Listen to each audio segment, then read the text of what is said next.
Hey everyone, welcome back to Art of the Game, where three GMs, game masters, talk about gaming and about different tips to help you out, tips and tricks.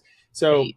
this is originally the brain baby of Woody. So why don't you tell everybody what we're talking about today?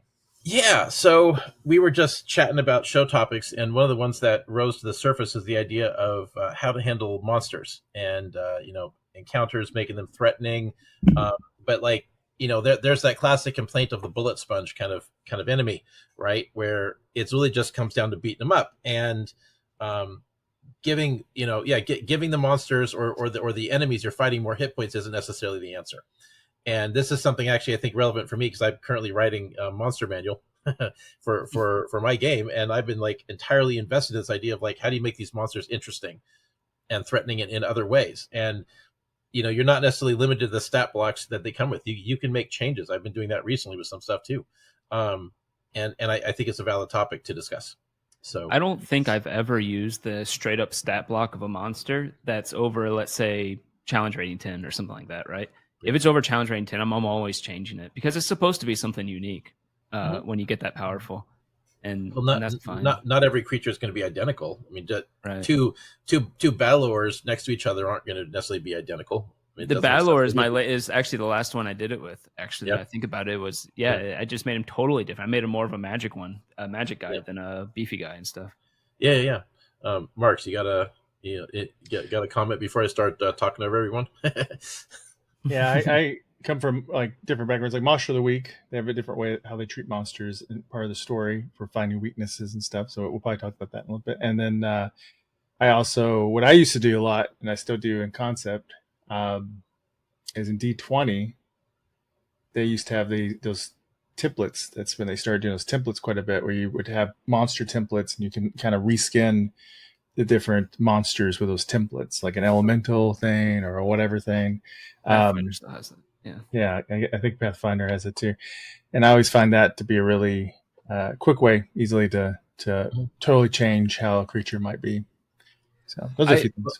Yeah, my actual way of dealing with this, and I'm sure you're going to get into it, Woody, is I just up their damage usually a lot. I think monsters are way more fun when they're more deadly.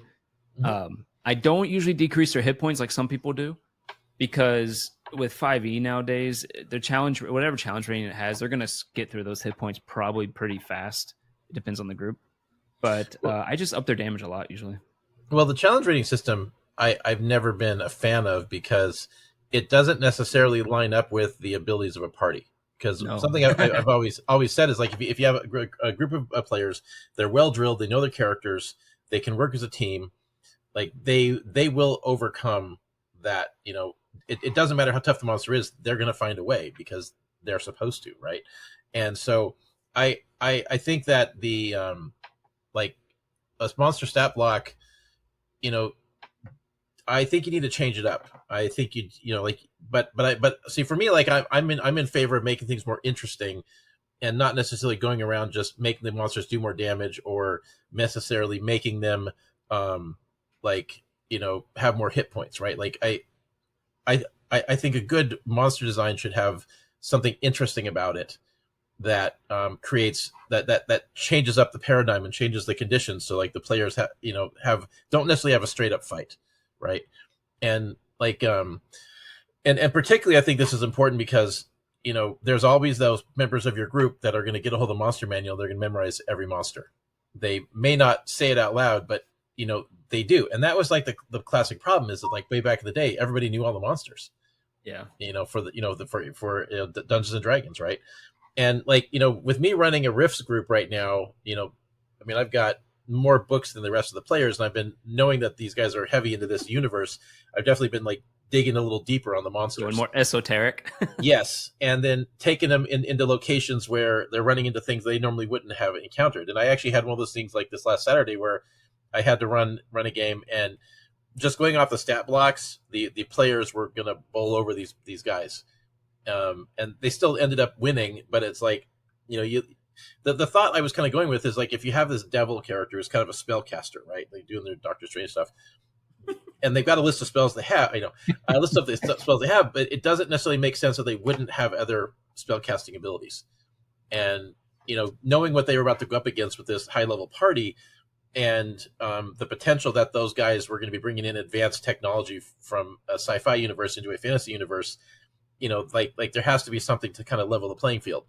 Ironically, when the Devils prepared for the sci-fi guns, they never did it, and so like it just kind of worked out the way these guys were all prepared for sci-fi tech, and they just went in and beat them up, which was pretty hilarious in retrospect.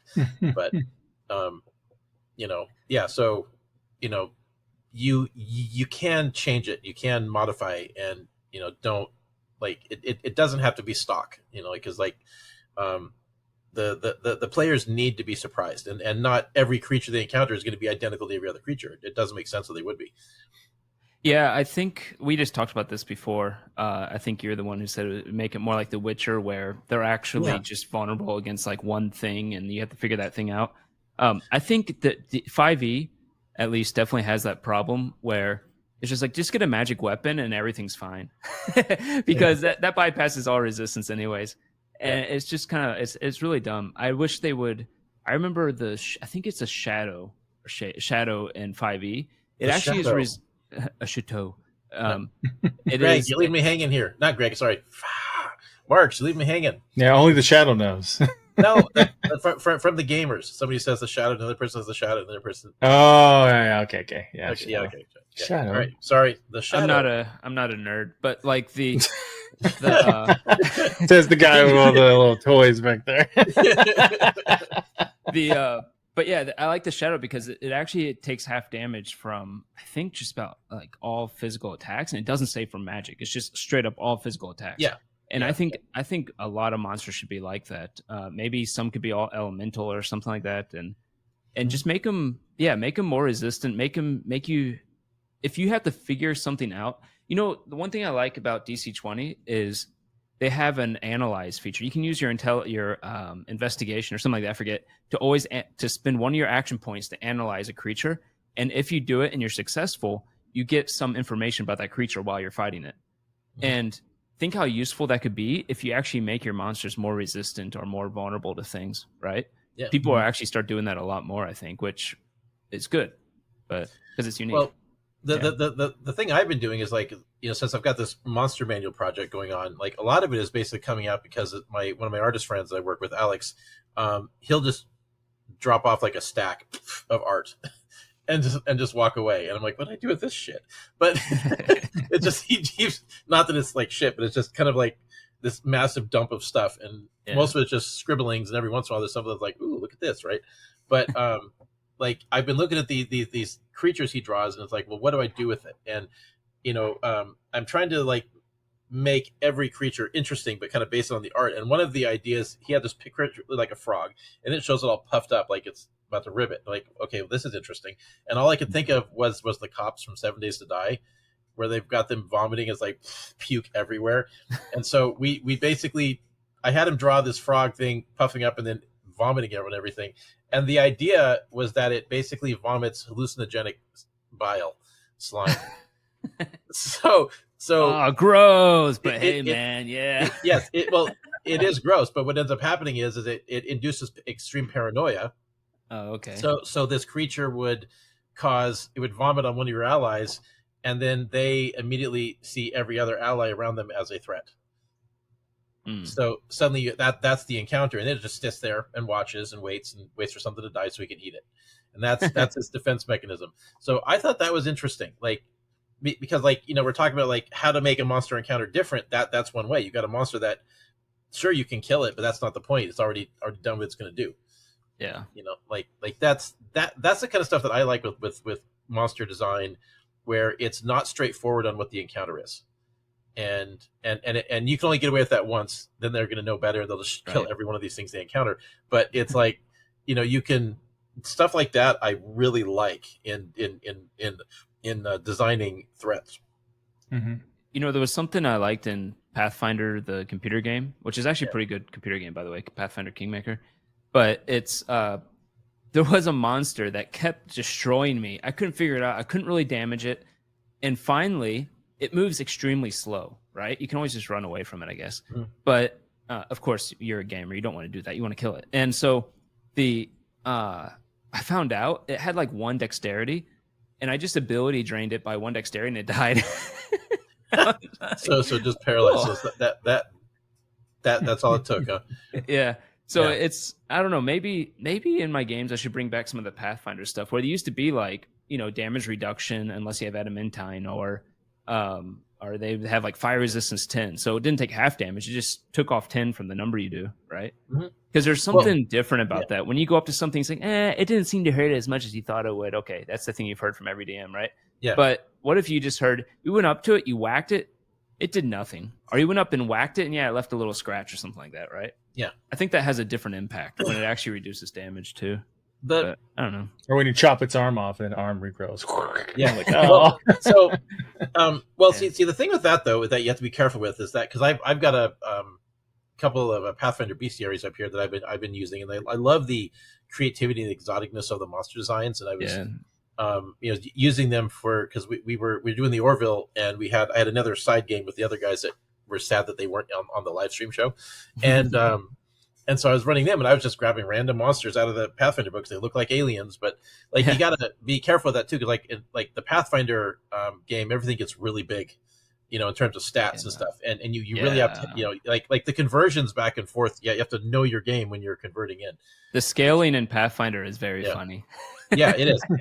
But like I like the idea you're proposing, like the idea that a creature is going to be invulnerable to some kind of attack. The problem with that is that, in my experience, let me know if you guys run into this too, is like, you're like you have the really creative players, and then you have the ones that are just kind of just there having a good time.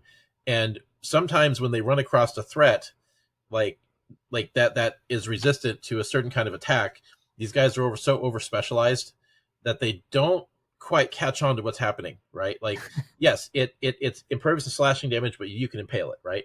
And this guy has got a sword. He's doubled down on that sword, right? And he's not necessarily going to make that connection that the impaling attack is actually what you do, or try something else, right? So you have to be prepared for the idea that your players aren't gonna put it together.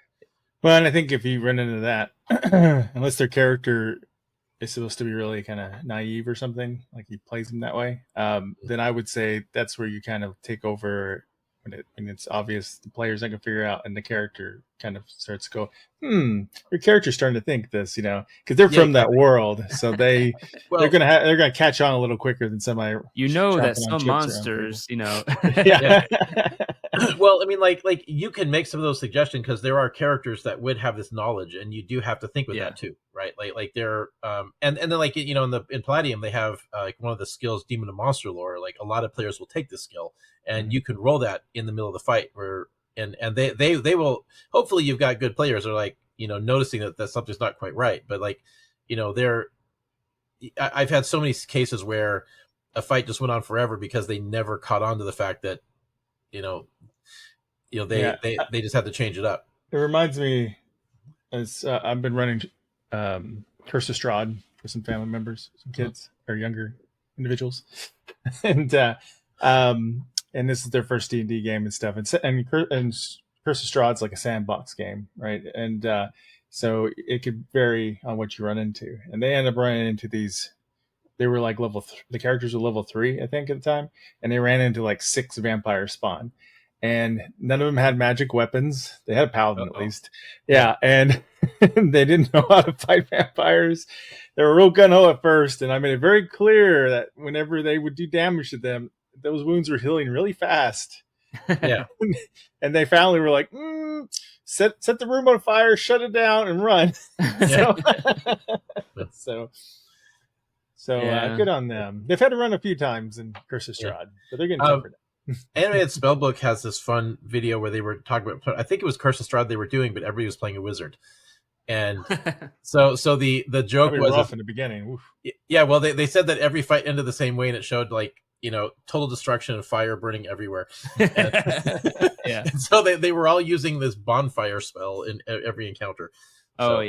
Yeah, and he was talking about that classic thing that every game master hates, is everybody plays a magic user and then they share spells. It's like, damn you. It does cost money to transcribe them. And not in every game. True. Yeah, in Palladium, you can just basically, okay, here you go. I will teach you this. You teach, people kind of forget in Palladium games that you actually do have to have a spell book. They kind of gloss over that part. But Yeah, they yeah, well, you can They get an still have order of the magic scribes points, too. right? Yeah, sorry. they have One at a magic time. points. One at Yeah, a time, gentlemen. Greg, go. You guys. Go for I it. forgot what I was gonna say. So you go, Marks. Okay, you go, Mark. But they have magic points in that game, right? So Yes, they there's do. still They limited. do. Yeah. It's it is the better way to do it in my opinion. But I agree. I agree. yeah, yeah. Yeah. There's mechanically, it was very easy for me to put that into my cyber symbiosis game because after playing Palladium for years, and that was just all we ever did was magic points. I was very familiar with how to do it. And I know teaching new people who never done it what spell slots and how that works, just like glazed eyes. It is. And they're like, I know it's Yeah. confusing. I It's don't know why it's they a do it different this way. topic, but I'd like to. We could actually talk about that as a topic. 'Cause I have questions about Oh, that that too. would be a good Yeah. topic in the future. Yes. But yeah, well, the What are we idea that I talking only get two spells at level 1, yeah, it's it's crazy. like, yeah, that doesn't work. But the So, monsters, yeah, I agree. I think monsters should be something you need to figure out, even if it's easy, and make them a bit more deadly and try to add something unique. I think is kind of the bullet points that we going Yeah. for. I think possession's a good threat. Yeah, And Yeah. charm. it's Yeah. yeah. But the thing about possession is it feels so good as a DM when you possess people, not because you're going to kill people, but because it gives that what the fuck moment, right? Which is kind of fun to have sometimes. But it's when it fails, you're just kind of like, oh man, this guy just wasted his turn. Well, see, I'm not even thinking of that, right? Because like, one of the things I've done periodically, because if you got a group of players that are heroes, right? Yeah. They want to protect people, they want to defend, they want to be, Yeah. be the champions, right? So if a monster has surrounded itself with lots of mortal minions, like vampires tend to do, right? Mhm. Or you got something really dangerous that they need to get to defeat, and it is currently in a mortal body, right? So Mhm. do they kill that person? Is it possible to save the person that's possessed? Mm. And so if they believe it is, now you have a problem. You have a puzzle. You don't just have a fight, because they can go all in and they can take this person down, but then this person they're trying to save is going to die, right? And you can only pull that stunt so many times before they get tired of it and they're wise to your tricks. Possessed a sixth time. Yeah. I only but got Iron Will the feat. oh my god! One of our players, his character's been possessed and mind controlled so many times it's become a running joke.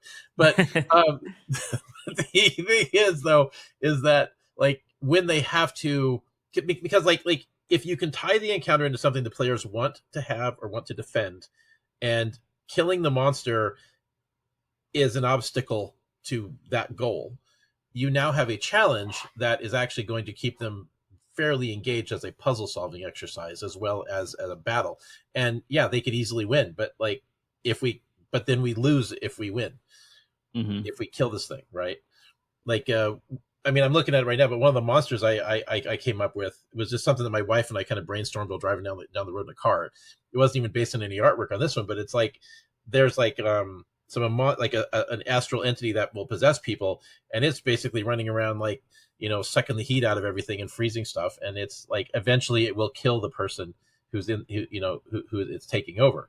And I don't want to like reveal too much about it yet, but like it's just it's really bad, and that it brings lots of destruction. And so the players, yeah, they could kill the person, but the monster's just going to go Yeah. do it again, and so it's And I like, think we talked about this before, right? Where you can use environment as well to make Yeah. your encounters interesting. Like Yeah. I know it's going to sound really fucked up, but my Christmas campaign with Krampus tied children to the ceiling, and as a legendary action, he could untie them and have them drop, and the players had to deal with trying to like catch kids and stuff. yeah, there you And go. it's like it does definitely change things when that happens. Yeah. Well, like in Tales of the Valiant, where we're fighting, you guys fought the big boss. He had legendary actions to use different spores and it had different effects, so you could switch it up. Yeah. I thought they added a little flavor to it. Mhm. Kobold Press is well known for their monsters. They have good twists on their monsters. So Maybe I should get one of their monster books. Yeah, it just change it up, like like the monsters don't have to be identical. One of the monsters that we have in the Palladium fantasy game is this weird little creature where like if you hit it with a magic weapon it duplicates, right? And it's it's an interesting idea that like, your players might eventually get magic weapons. They fight this thing, and then it's like it just keeps manufacturing itself. But then they can always just stop using magic weapons. And in that game, not everybody's going to have magic weapons either. So it doesn't necessarily isn't necessarily that kind of a threat. So I had to kind of like change it up a little bit to make this creature more dangerous. And I always figured that thing was like one of the worst monster designs ever. But then when I finally rolled that thing out and I had changed the skin color and had implied that it was like different and kind of like made it so that there were other conditions for causing the split, and they ended up with one of them that I think by the time they actually started like getting control of the situation, one of them had turned into 8, and it just kept splitting, and it became like this horrible problem for the party dealing with this one little creature that just kept multiplying. And it actually was really impressed with how effective that concept was. Yeah, if I were doing that, I'd probably tell them, when they hit it with a magic weapon, give them some effect that they can think about and maybe like put together, right?